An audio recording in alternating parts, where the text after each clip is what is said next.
That's not a comic book. Now that's a comic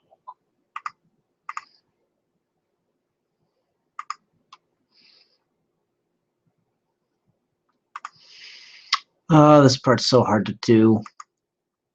There we go. Hi, welcome to this week's episode of Comic Reviews, which is a day late, which is gonna happen. Like I said, I'm gonna try to get these done on Wednesdays. I cannot promise that though. Shit happens. This week I needed to go see a movie for this week's episode of Geeky Gentleman, so yeah, that's what I did. Oh wait, shit. How do I need to be able to open up the live show. Just one sec. Bear with me, people watching this after the fact. There we go. Okay. No one's here right now. I'm not going to wait for anyone. We're just going to go ahead and get right into it. I've got just a ton of things, and I still want to do a video with Rasco tonight. So let's start, as always, with the last thing I read, which is Renato Jones, the 1%, number 5. Kyle Andrews, who's on Twitter, if you want to follow him, he's the writer, artist, colorist. Created, written, drawn, colored, and owned by Kyle Andrews. He's been talking up this issue like crazy, and it's really good. Wow, this issue is really good. So what I've been loving about this book is definitely back here.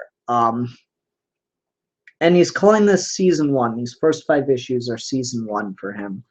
He's planning to basically come back and do a second season. There's a lot of stuff hinted at for season 2. There's a cliffhanger. It's interesting. I believe in the live show, maybe I was talking the live show, the 100 or 800 subscriber Q&A show. I was talking about different ways to do comics, and either someone in the questions or maybe I brought up the idea of doing it in, seasons, like a season of a television show. And that seems to be what Kyle Andrews' approach is. He's working in TV as well. This is just an interesting page right here, an advertisement that actually acted as an advertisement for the trade paperback of season 1 of Renato Jones. Now, what I loved about this book and what I'm still in love with about this book is just how subtle it is. Let me read this brief little exchange of dialogue between Renato and some bald character in a turtleneck black sweater with glasses that he's meeting with in China. Renato: technology, I can't keep up. These phones outdate so fast. It's almost as if it's deliberate. Guy that he's talking to: sounds like a profitable business model, but that wouldn't be ethical. And Plum is an ethical company. Come dine with us, Renato. I feel like that might be a critique of Apple, but I don't know. Maybe I'm just reading too much into it or something. Oh God, I love this book. It is so not subtle, not even trying to be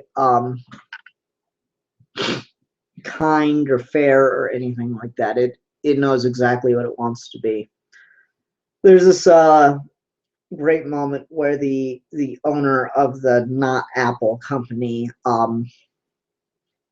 goes to visit a factory in China and makes sure that his drones are properly manufacturing his phones, and you see these little PA announcements throughout the meeting. Workers, be happy to have this job. Remember, others are waiting to take your place. It's not overtime if you're underperforming. You're currently underperforming. Bathroom breaks are earned, not taken. And some guy jumps off the building and commits suicide. Janitorial to the main grounds. Janitorial to the main grounds. So yeah, it's a pretty damning critique of China's labor system, which is pretty good. And then it's not losing its comic bookiness. Renato goes after this guy and like it looks like he's having this weird crazy orgy with a bunch of like Asian prostitutes. So Renato goes after him as the freelancer to, you know, kill him like he does. And the robot, the Asian hookers turn out to be robots that can attack and actually change their gender at any point desired. And the guy like hints not so subtly that he's going to have them rape Renato. Then Renato uses the whole idea of built-in malfunctioning, built-in inefficiency to he reverses that on this guy, and so all the sex robots clock out because they've now become obsolete since he overclocked them. Or not overclocked them, sped up their clock. I really like that.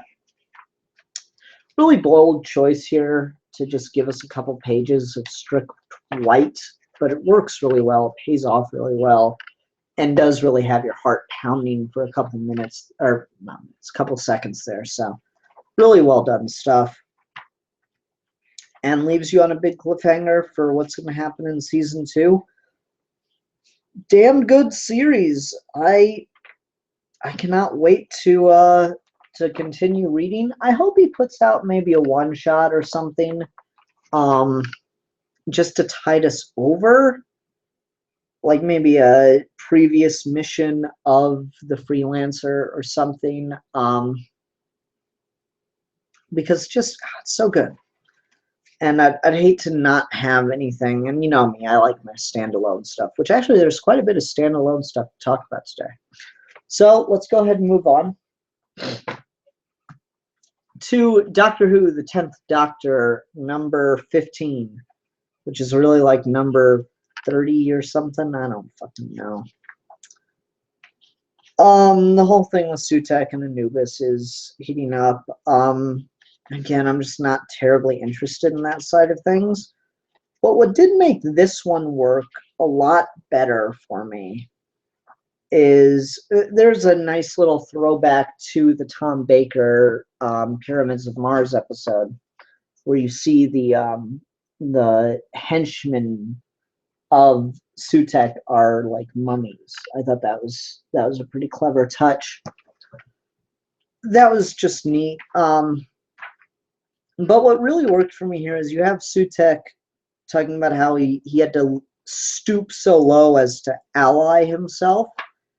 And then we get the reveal of the allies, and it's a bunch of the people the Doctor has defeated, some of them from this book.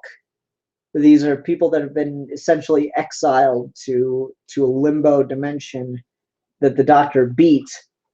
And one of them, the big glowy guy right there, is one of the people that he defeated in exile, and yada yada. So I like that. That's always fun, seeing all the villains team up and stuff. Yeah, just a cool single issue, just cool issue. Still not in love with this whole Sutekh thing. I feel like the writing was better before we started up with all that, but that's okay. My favorite part is still Rachel Smith's little backup comics of the Doctor. There's this really just, it's such a funny fucking moment where the Doctor tries to tell Levine how to flirt via winking. And so it tries to wink, but its eyelids are actually like vertical, and it does it like really, really slowly. And there's like pus coming out when it winks. And then I was like, okay, fine, never mind. So just, fun stuff like that. I really am enjoying that. This book's just okay. I'm not as in love with it as I once was, but it's far from bad. So yeah, I'm kind of just iffy on this. The writing of Tenet, again, it's not as good as it started out. I've got to look at the first year of comics and see if maybe they changed writers or something. I'm not quite sure. they just, there are moments where he certainly still reads like Tennant is the one voicing him, but not quite as often as I'd like. And I felt like that was more present in the early stuff. So either the writer, if it's the same writer, has kind of lost the touch, or we have someone else. Also, maybe it's just me. Anyone else think that dragon kind of looks like Shenron? Leave a comment if you do. Looks like I've got 3 people watching live. Let me just refresh the page, see if I'm getting any comments. No live comments. That's okay. I'm not trying to do too much live interaction, just treating this like the show, like the normal episodes. All right, let's go ahead and move on to the next thing, which is Steve Rogers' Captain America #6. I like things about this issue. I really do. I really am loving what Nick Spencer is doing with Captain America, but at the same time, I really don't care for all this crossover with Civil War II. I just want Civil War II to be over and to move on and let Nick Spencer tell his own story. And that's just constantly the problem in comics, is you have great runs that are just weighed down by fucking, crossover stuff. I will give Spencer this. He is making the crossover with Civil War II integrated and an important part of his story. So it's not like you're reading this and we're distracted from the main story. It just feels like you could be doing this without the giant event. You could be doing Captain America, secret agent for Hydra, could be doing all the same things he's doing without the event of Civil War II surrounding it. There could be just as much tension. There's really no reason that it has to revolve around Civil War II for everyone to be at their wits' end. That's a fairly normal thing in superhero stuff.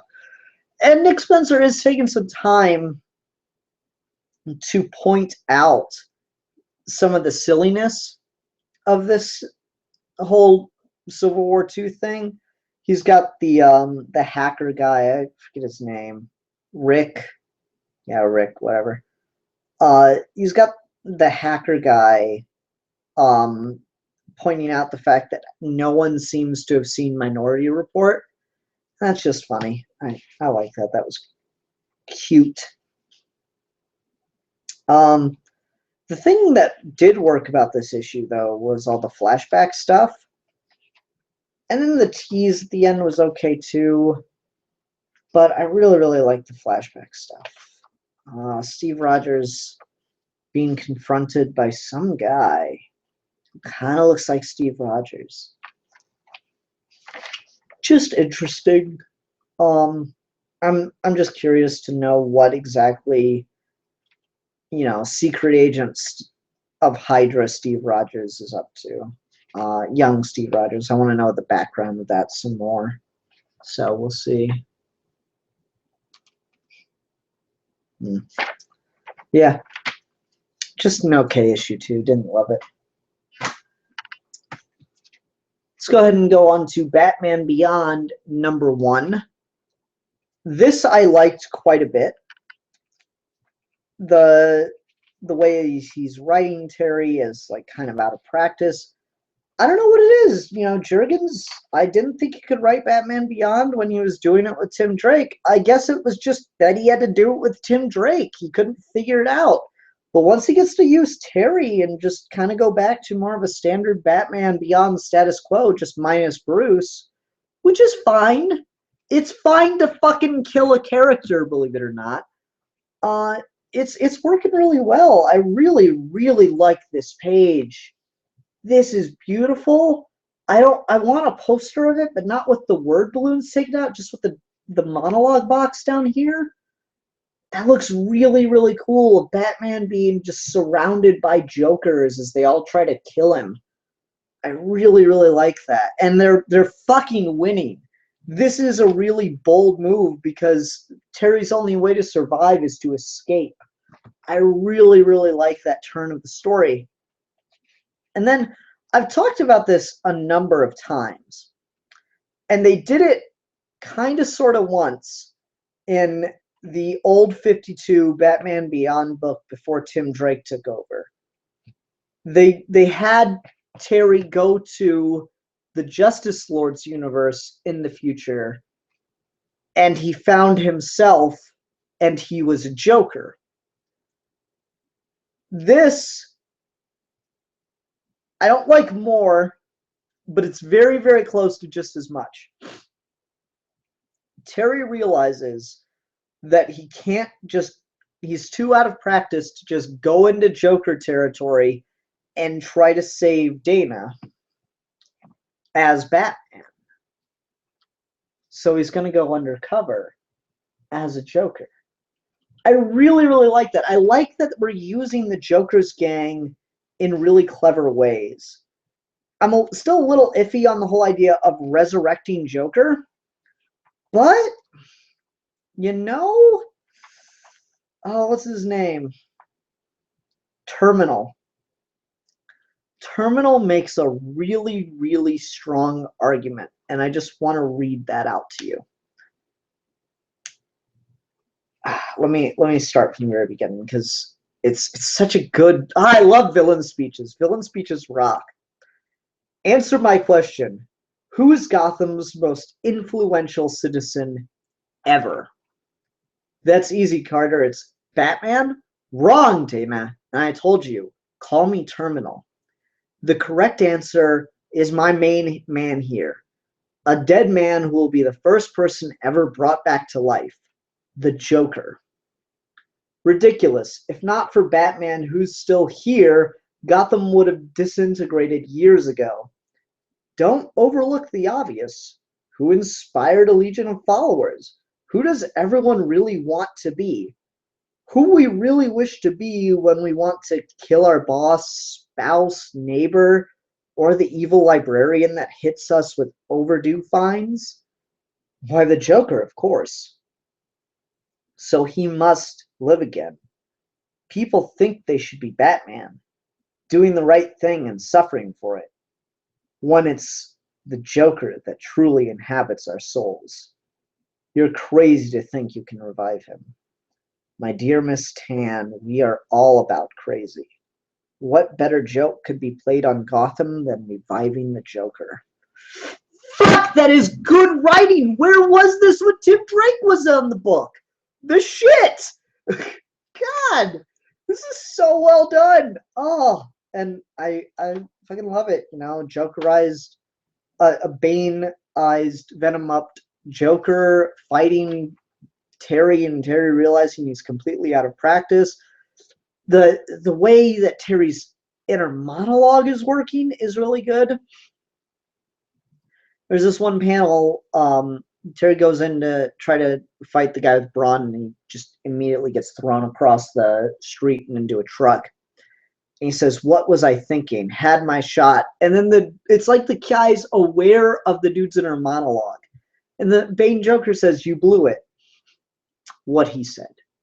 I really like that. That's really clever stuff. This is really well done. I'm enjoying the hell out of this. Not to the same extent that I did the old 52 Batman Beyond book, New 52, whatever.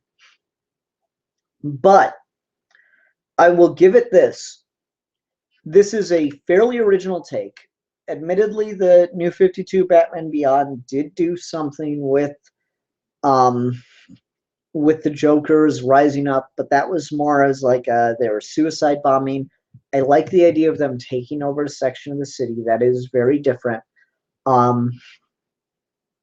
The New 52 Batman Beyond book, it really just played with a lot of loose ends. Like, the stuff I loved with it was when it was playing with loose ends from the DC animated universe. And then the stuff that it was doing that was wholly original was good, but just, you know, okay, fun, kind of neat, good. This is good in a, you know, really impressive way, and it's 100% original. So I could see the possibility that I might end up enjoying this more if the writing of this quality continues. We'll see. I'm reasonably impressed right now. I was really iffy on if Jurgens could keep writing this book since, you know, he did the whole Tim Drake thing. I guess that was a creative mandate and it just didn't work. I don't know. I don't know if I could write Tim Drake as Batman Beyond any better than he did. I'm not sure. I'm reasonably impressed with this though. I will say a general complaint I have on the art is we're not doing a fantastic job of translating the Batman Beyond costume from the show's animation style to comic book. And I think that's been a problem since Batman Beyond started popping up in comics. This cover is a really good example, but I'm going to show you some close-ups of different panels. First of all, they got the eyes wrong-ish, but whatever, that's fine. I don't mind, you know, updating the suit and dispersing the red some more. But I don't know, it's too skin tight. It looks like it's body paint and not a costume. And that bothers me. It's too anatomical. There's a nose. That's the big one that gets me, the nose. Hi, Haley. Haley is home. She was working out. The nose is a big detail that I really don't like. And that's translating into a lot of the stuff. Different panels you can see nose and different facial muscles. And it's a weird thing because comics you can be more detailed because, you know, even if you're doing like a bigger sized issue, it's just one issue, so your artist can take more time with it. Whereas the show, you know, it's animation. It has to be streamlined to be drawn over and over and over again so you can do it quickly.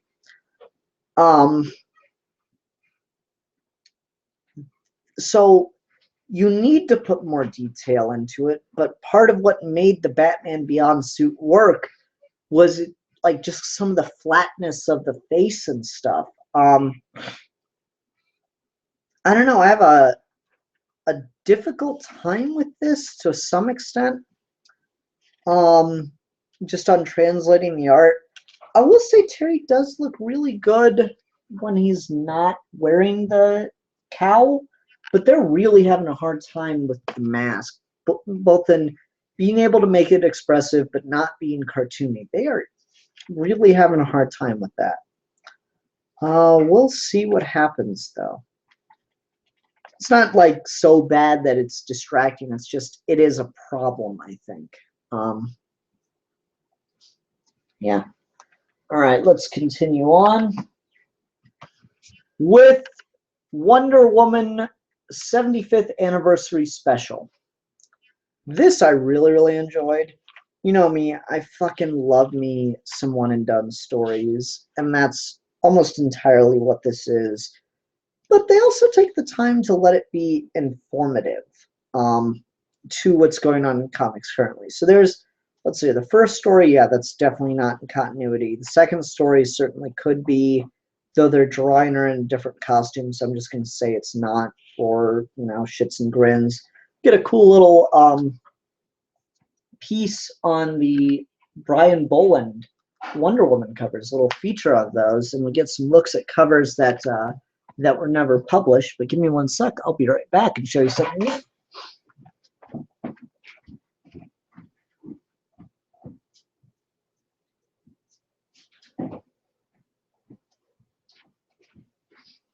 I hadn't realized this when I bought it for her, but this is a gift I got Haley for. Haley, was it for your birthday or was it for an anniversary? Haley. What? Did I get you this Wonder Woman statue for your birthday or was it an anniversary present? Birthday. Okay. I got this for Haley on her birthday, and I knew it was based off of a cover, but I didn't realize it was a Brian Boland cover. So yeah, I thought that was really cool that we have that lying around in the apartment and stuff. Well, Glary Comics.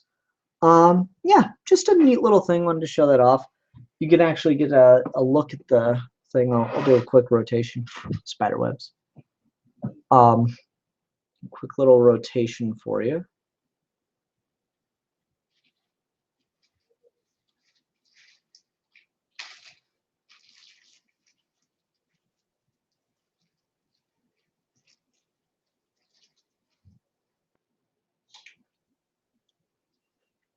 Yeah, just a really cool little statue. I really like this thing, and it's neat to see around.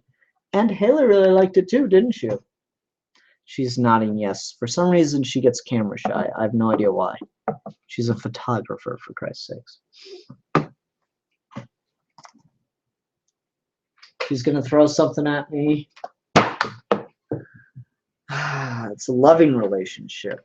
We love and care for each other very much. So yeah, I'd say the first 3 stories probably aren't in continuity. I really don't like the art in the 3rd story. It's pretty ugly. I like the point of the 3rd story, but God, the art is really ugly. And then we get Wonder Woman in Conversation by Lois Lane. We get this really neat interview with Wonder Woman that's written by Greg Ruka. And it's just a really insightful look into what she's going through right now, and like what she's feeling about this whole The Lies story arc.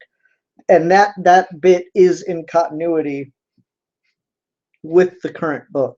So it was just an interesting little thing, and Ruka made it work by putting it in continuity. There's a lot of stuff where this has been done before, where Lois Lane is interviewing Wonder Woman. And it's usually just a one-off or something like here, but it's nice that this is in continuity so we know what Wonder Woman is feeling at the time. Oh, Themyscira was okay, just like a quick little poem about Themyscira. The Age of Wonder Woman was fun too. I still don't like the art, but it's more cartoony, so it's forgivable. We get a quick little Bombshells shout out, which was neat. Another song. She really, really likes putting the songs. Marguerite Bennett really likes putting songs in Bombshells. Just some beautiful art in this book, man.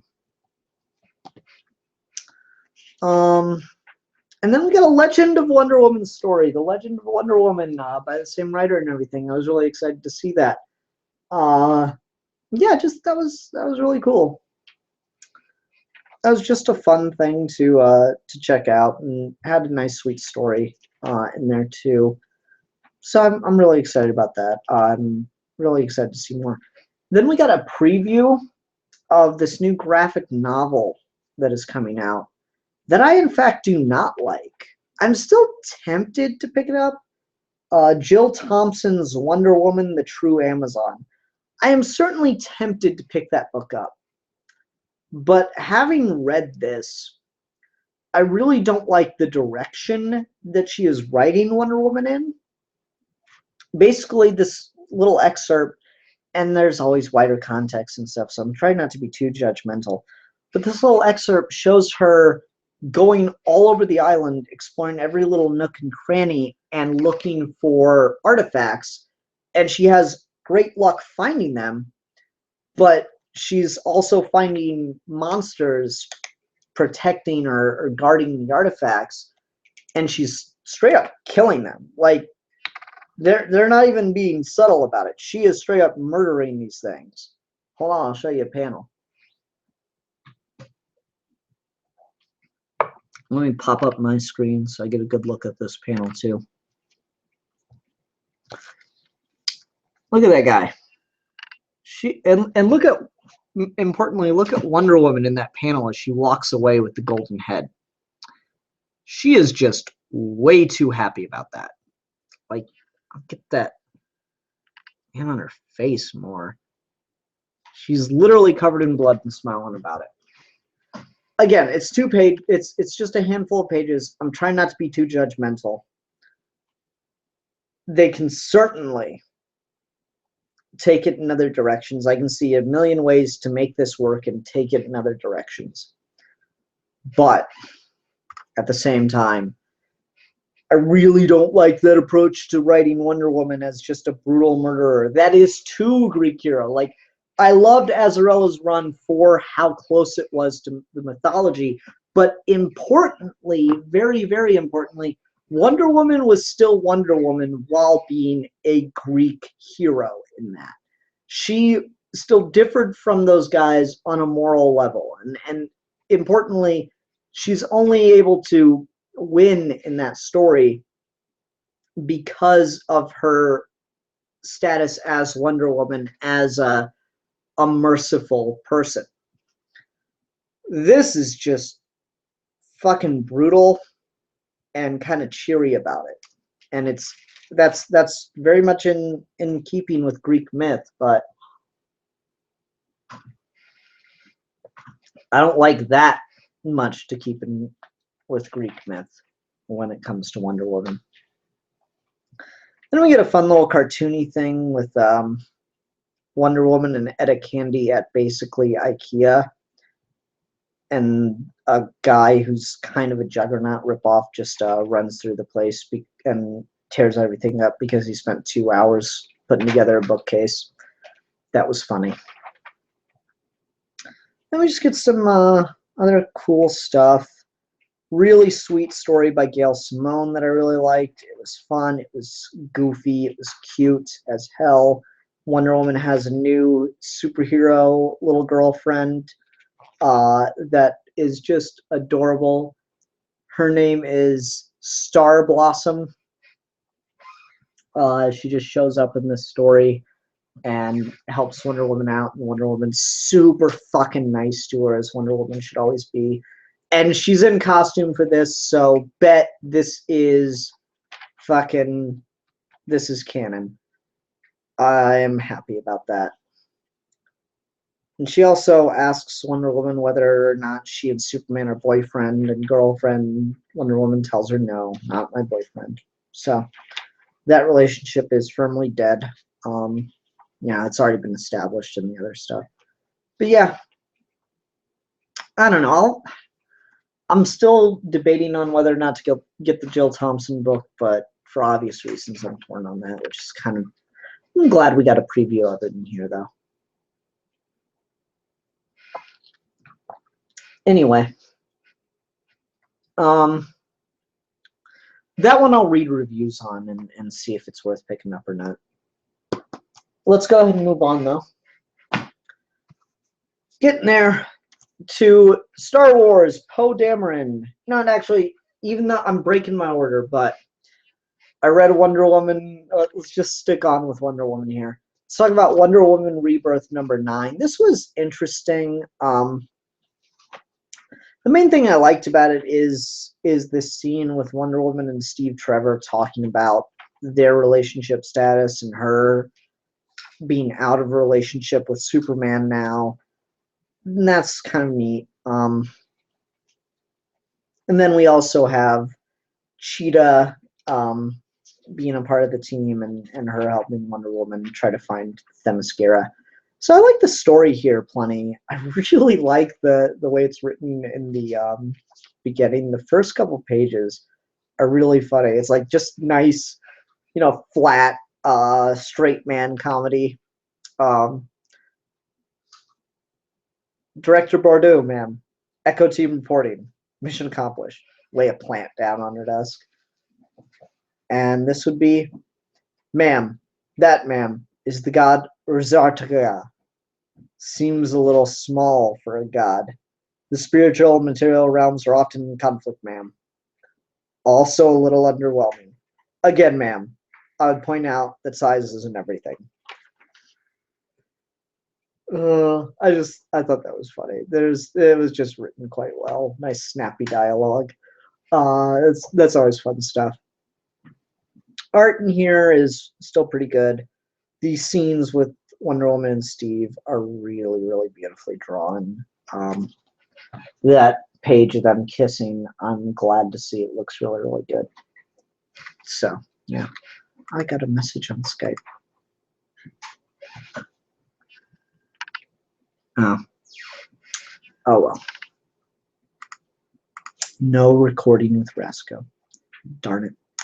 Anyway, yeah, just a cool, fun issue. Like it quite a bit. Good stuff. All right, let's go ahead and move on to the last single issue of the week, which is Star Wars Poe Dameron number 7. This is fun. Yeah, that whole jailbreak thing, it's really keeping up the pace of this book really, really well.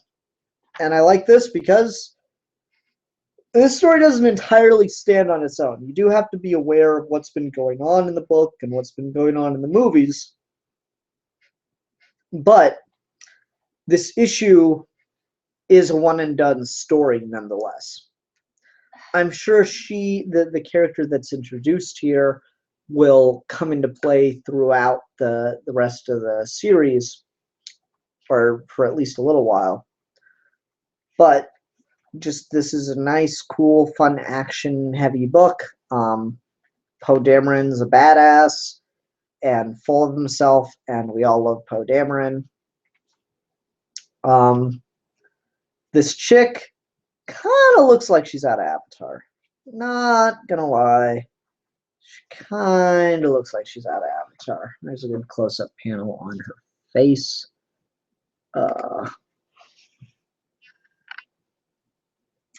Little Avatar-ish. Teeny bit. But she's written well, and I really like the arc that she goes throughout this, and it's fun to see Poe have someone to bounce off of that's, just as quick and witty. And got a bit of a streak to him.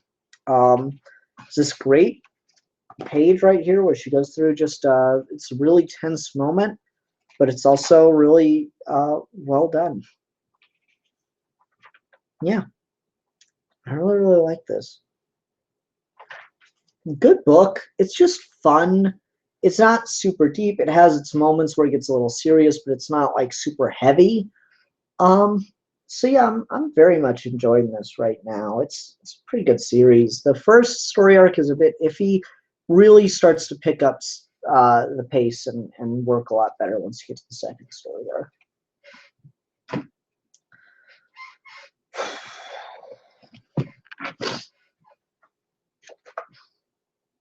We're not done yet. Green Lantern, Tales of the Sinestro Corps. So this is our final installment in the Sinestro Corps series. And this is worth picking up too. God, what's her name?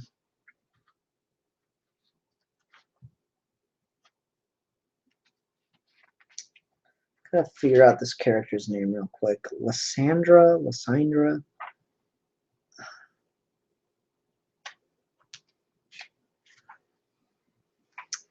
Hold on, sorry. I need a moment. God damn it.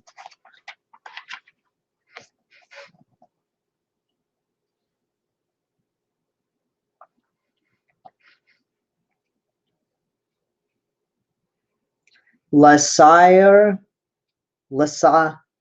Drac.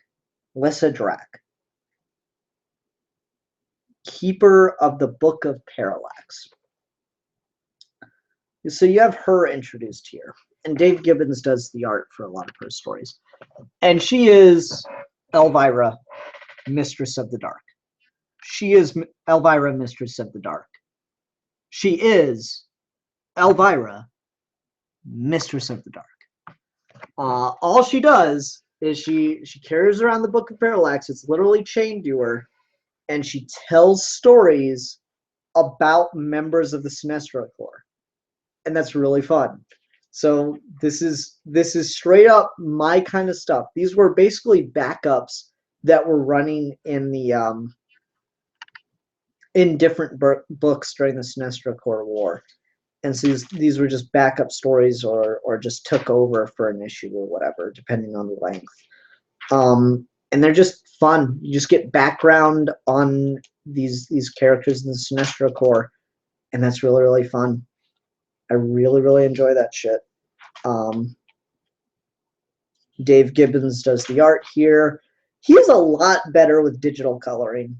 His art looks so much better with digital coloring. I don't know why, but damn, his art looks so much fucking better with digital coloring. It's insane. I kind of just think Dave Gibbons' art is okay in stuff like Watchmen, but my God, with digital coloring, his stuff looks amazing. Just fucking beautiful. I love it.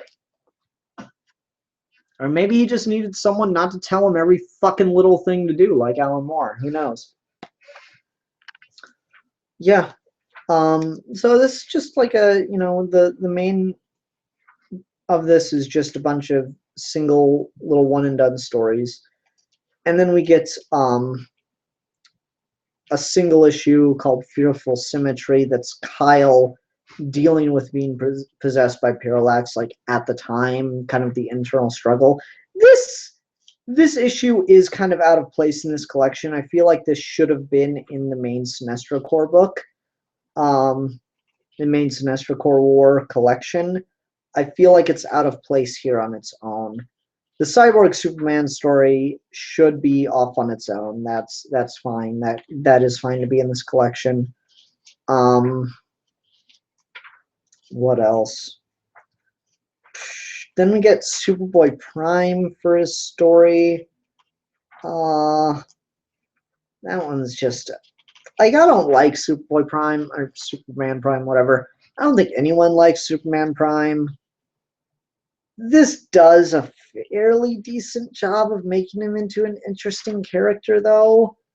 Like, don't get me wrong, we still got a ways to go. He's still just this giant contrivance and yada yada yada, but this does a better job of making him feel interesting and compelling, and it also importantly gives you some context of why he's working with Sinestro, which is why I like that story.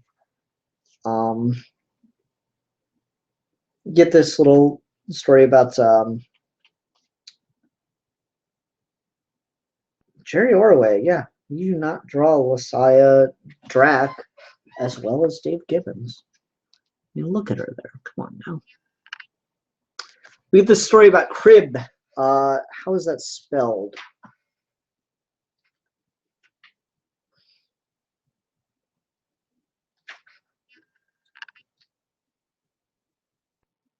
Kryb is how it's spelled, but this is the Sinestro Corps member, and there's a pretty good close-up of her.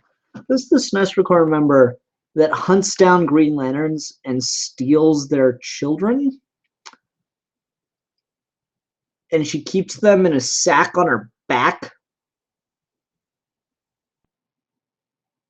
Wait, did I say hunts? I said steals their children, right? Yeah, she kills Green Lanterns and steals their children. And so it's obviously meant to be pronounced crib, like a baby's crib, but it's spelled Kryb. So just clever writing there. And there's some aftermath stuff. We get a bit with Kyle adjusting to not being Ion and getting to talk with Sodom Yacht, and that was a fun issue. Just nice, being cool. And then there's this like very, very extensive section. I'd say that's a good fourth of the book. That is just an encyclopedia. And I find that, it's just a nice little thing. You get, stuff that explains who the Guardians are, what a space sector is, different locations and things about the Corps, what the science cells are, what the power batteries are. And then you just get tons of little bios about different random members of the Green Lantern Corps. And some of them are really interesting. Some of them are kind of cool. Some of them are just fun and they're just being silly. Here goes nothing. There's sector 118's Green Lantern. Drizziger! This is like a character that is mentioned in the Alan Moore Mogo story as one of the Green Lanterns that can't attend meetings.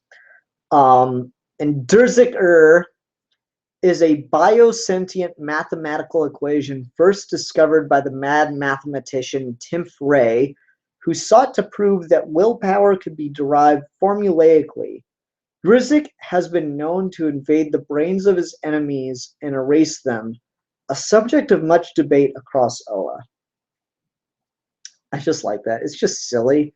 But it also, more so than Star Trek even, it kind of firmly cements Green Lantern as possibly harder science fiction than other things like Star Trek and Star Wars. Like the Force is kind of always just described as, okay, it's magical, so whatever. It's essentially a magical element in a scientific universe, even though they try to explain it later, and no matter what you say, it's stupid. And then in Star Trek, it's much closer to, you know, theoretical possibilities, but that's not really what it's trying to be. It's trying to just, you know, use the idea of traveling faster than light as a conceit, and they have an in-universe explanation for it, but it doesn't bear weight on what we actually know about reality. Whereas with Green Lantern, we've been told the rules are every single living being in the universe generates these bioelectrical impulses that are on the spectrum, the emotional spectrum, will being the most centric because it is the fundamental driving force behind any action. So if you're mad at someone, if you're feeling rage and you want to punch them in the face and you do it, you first have to will the ability to do it. That's why will is the fundamental driving force and why it's the most stable of the emotional spectrum. So it has internal logical rules like Star Trek does for warp stuff, but whereas Star Trek tries to explain their science with something that's much more, you know, that's factually provable as that shit won't work. You know, mixing matter and antimatter is just an explosion. There's no containing it. This just, okay, here's this new set of rules that exists in this universe that doesn't exist in any other. And it's actually scientifically measurable, apparently, according to that universe. So just stuff like that. And there's, you know, different things for different characters. I really like this whole Tales of the Green Lantern Corps stuff. I really wish they just would keep putting these out just on their own. I love this kind of stuff. Honestly, you know, you can certainly just pick up the Geoff Johns omnibus, or just pick up the 2 volumes of Sinestro Corps War. You don't need this, but this isn't a bad thing to pick up, and just, it'll help you from, if you're interested in getting into Green Lantern, it'll help you familiarize yourself with the Green Lantern Corps and who everybody is. And, you know, it's got some really kick-ass art in it, too. And this one took me a long-ass time to read, guys. Oh, we get a cool story about the Green Lantern Gravekeeper. That was neat. I really like that story, too. Sweet little, you know, bittersweet story. Get some information on the entities, get some information on Star Sapphires, on the Guardians, and then we get some sections on just different members of the Sinestro Corps. What was the member that I really liked? No. There's a 3-headed twin. That was funny. I'm not finding it right now. Damn it. Crib. Yeah, you just neat stuff. I really like stuff like this. Maybe that's just me. Maybe that's just a taste thing. But I do feel like if you're just generally curious about Green Lantern and the whole emotional spectrum thing, this isn't a bad thing to pick up just on its own without the wider context of the Sinestro Corps War. There will be like, okay, the Superman Prime, the Cyborg Superman, and the Ion story. Those 3 issues will not make any sense to you without reading the Sinestro Corps War. But the bulk of this will stand on its own just fine. You'll just understand, okay, Sinestro started his own corps. Everything else is explained in the story itself. So you're fine. And you can just enjoy that on its own. So this, I wouldn't recommend starting with Green Lantern here, but if you're just looking for some, you know, quick little short fun stories, I think this is worth getting. $15. So, you know, I'm sure you can find it cheaper. All right, that'll do it for this week's episode of Comic Reviews. Like I said, we had a ton of things to talk about today. Woo!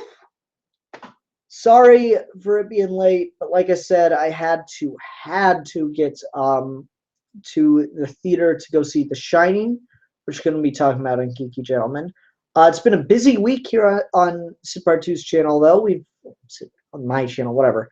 We've had a number of episodes of Geeky Gentleman be posted. We did a special on the fan-made fighting game Terrordrome, which you can check out. I highly recommend you do it. It took a lot of work to put together. I had to, you know, wrangle Bobby over here. So you can check that out. I'll put a link in the description after the video is posted. What else can I tell you about? We did 2 fan film reviews that got posted on Wednesday. So you can go check either of those out. I'm sure, I guess, watch the Creep Show one first for at least the first couple minutes, then go over to the Telltale Heart one. I'm sure you'll get a kick out of it. And then this week on Sunday, the 30th, we'll be posting our review of Stanley Kubrick's The Shining, which is a movie I fucking love and I'm very excited to talk about. And then on Monday, Halloween Day, there will be a special episode of Geeky Gentleman, a special mystery episode that you will know if you watch Sunday's episode. Posted on Sunday, it'll be a Halloween special. So I hope you check out all of that stuff. I hope you enjoyed this episode of Comic Reviews. Thank you very much for watching. Until next time.